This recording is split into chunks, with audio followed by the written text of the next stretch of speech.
Estamos retornando aí com o programa Linha de Frente. Sidney Lima hoje nos prestigiando aí com informação a nossa comunidade, o capitão Leopoldo de Vasconcelos. Então vamos entrar nesse bloco aí, falando aí de assuntos que ele entende bem e que é de interesse público. Então nós vamos começar agora falando de problemas emergentes. Vamos começar falando aí sobre segurança pública, né? Mas na ótica aí da sociedade democrática. Então nós vamos deixar que o próprio Leopoldo discorra livremente a respeito do assunto, porque agora é aquela parte, né, onde ele tem ali a sua formação, ele tem seu entendimento e é o momento que ele está passando esse conhecimento aí para você que está nos ouvindo agora. Fica à vontade, capitão Leopoldo.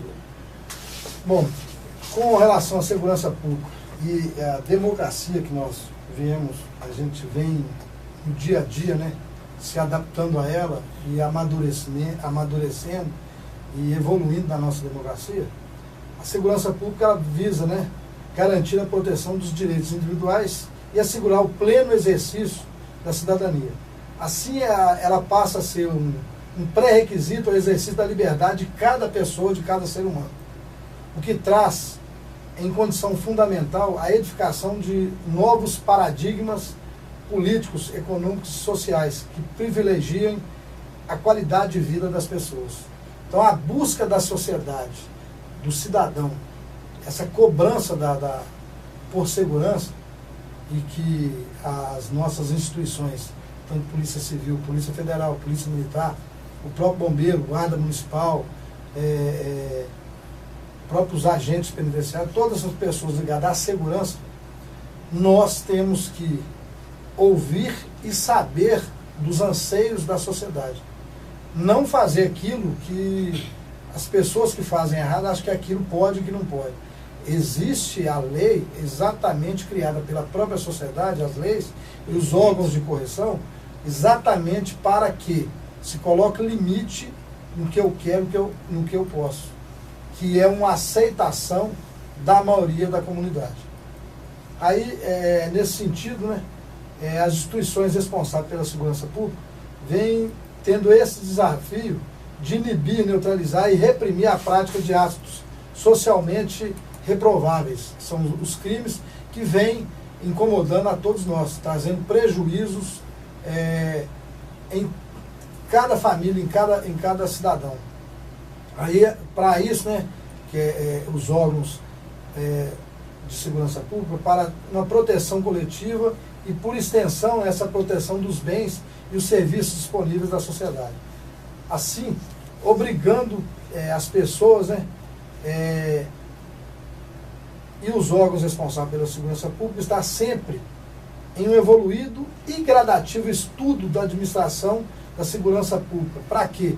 Para que a gente possa ter uma vida mais digna, mais segura, com mais confiança, que eu possa sair e deixar meu filho em casa, que o filho possa ir na esquina, comprar um pão, buscar um refrigerante, que nós possamos frequentar um bar, uma pizzaria, uma churrascaria, ter a liberdade de ir e vir com a tranquilidade e com a segurança que todos nós, cidadãos, pagamos para ter.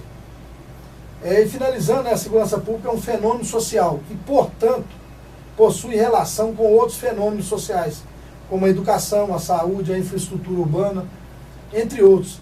E ela interfere e influencia, né? E é influenciada por situações descritas, né? Que são a saúde, como a gente começa a até entrar nessa área da saúde. O que tem a ver a saúde com a segurança pública? Um drogado é problema de saúde. Um alcoólatra é problema de saúde. E interfere na segurança de uma família? Interfere. O drogado, infelizmente, as pessoas que têm filhos, parentes envolvidos com a droga, tem drogado, às vezes, pratica furto, pratica homicídio, pratica violência, é violentado, é violento em casa, traz problemas de insegurança, no geral, tanto para o governo, para a sociedade e para os seus parentes, para seus entes queridos. É problema de saúde? Está ligado diretamente à segurança? está ligado diretamente à segurança. Tem que se estudar, a sociedade, junto com os nossos governantes, uma maneira de reduzir essas possibilidades de violência que nós cidadãos, vem sofrendo, né, face o crescimento desses tipos de drogas sintéticas que vem destruindo várias famílias. Perfeito. O que me faz pensar, capitão Leopoldo, é com relação à educação, à saúde, à infraestrutura urbana, né? Esses requisitos, eles vêm antes, né? Eles vêm antes da ação da polícia de proteção, de repressão qualificada. Eles não podem nunca vir depois, porque não é responsabilidade da polícia educar, não é responsabilidade da polícia investir em educação, né? Não é responsabilidade da polícia investir em infraestrutura, não é responsabilidade da polícia investir nas crianças. Por quê? Porque a polícia não recebe verba para isso. Ela recebe verba destinada, né, a dar segurança para as pessoas. Então, conforme o senhor bem mesmo disse aí, eu creio que eu entendi dessa forma, né, a polícia ela entra para somar e para poder manter o equilíbrio e dar uma ordem, né, dar uma direção, dar um direcionamento para que as pessoas possam sair de casa com tranquilidade e ter seu convívio familiar dentro de casa, nas escolas, nos comércios, da forma com a qual o senhor bem nos disse aí, não é mesmo? Na verdade, né, todos têm responsabilidade. A polícia, o judiciário, o Estado e principalmente a família. Falo como pai, como profissional, trabalhou 30 anos, vi várias mães e pais chorando por problemas com filhos. A educação, quem educa, quem forma a personalidade de uma criança, de um jovem, são os pais. E, infelizmente, né, a gente vem vendo, isso não é todo mundo, né, que devido a essa globalização,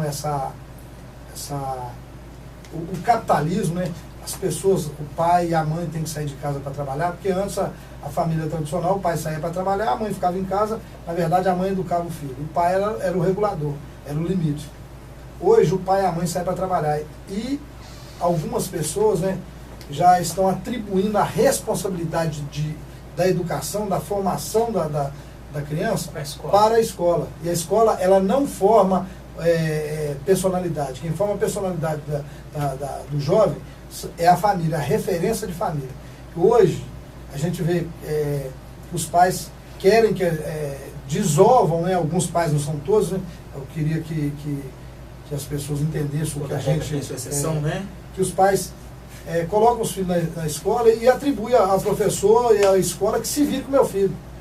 Aí ele tem um contato com o filho à noite, mas não tem a educação, a referência do pai, a referência da mãe. Já chegam cansados. Então, isso vem afastando, né, essa cultura, esse modelo de família.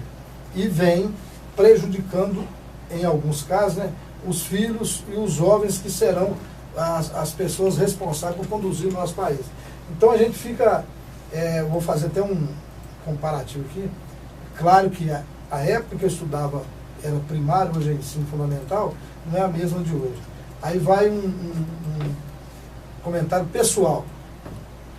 Quando eu estudava no primário, na sala de aula, quem é mais velho lembra disso, tinha um tablado e a professora ficava num nível acima dos alunos. Psicologicamente, já se tinha uma autoridade da professora em relação aos alunos. Só subia no tablado aquele aluno que ia fazer a limpeza do quadro. Perfeito. E aquele que ia colocar água na plantinha que tinha um vaso do lado. O vasinho ficava em cima da mesa. E as professoras, que na época era professor, não tinha professor,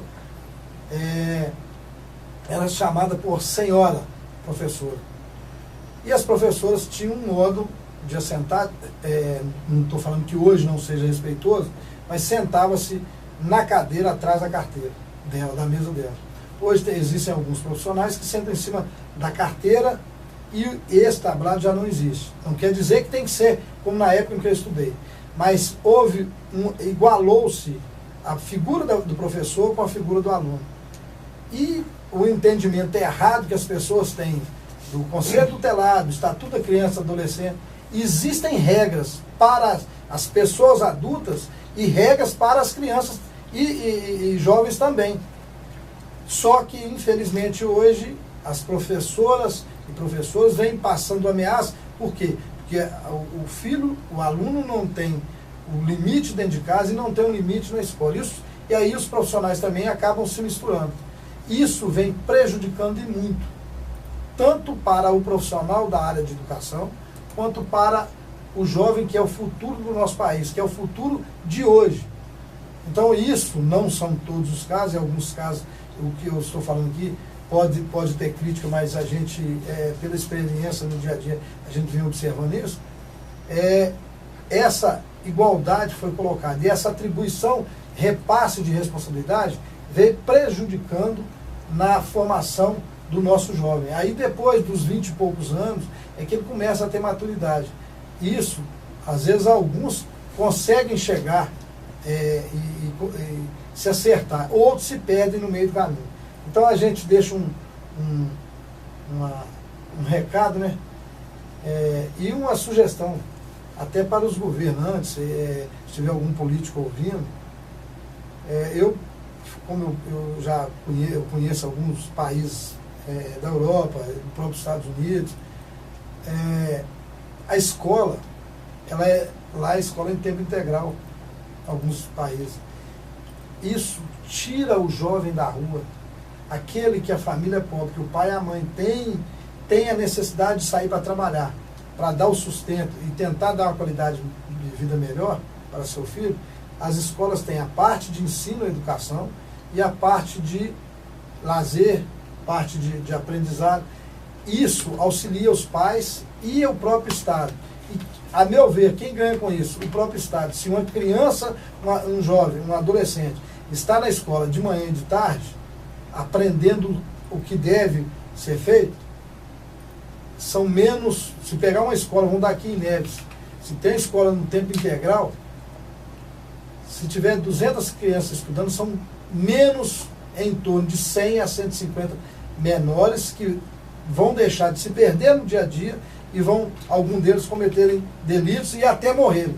E hoje a gente vê que morrem-se mais jovens em confronto, por tiro, facada, por briga, do que as pessoas mais velhas. Então isso tudo é uma coisa que, como o Brasil é um país muito extenso, com culturas diferentes, e a gente, tanto os nossos políticos como nós da área de segurança pública e a família tem preocupação com isso, que a gente vê muitas mães chorando, pais chorando.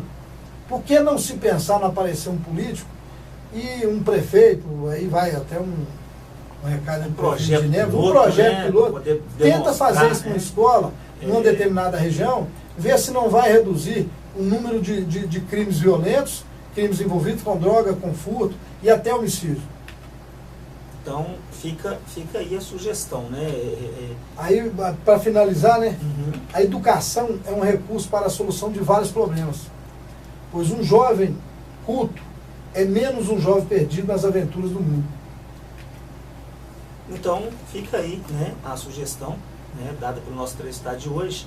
E também fica aí, fica agora os meus breves comentários. Já estamos sendo chamados aí pelo Maurício para mais um intervalo. Para você que é pai, você que é mãe, você que é tio também pode auxiliar, você que é legislador pode auxiliar, mas sempre lembrando que a educação começa em casa. Somos nós que educamos nossos filhos.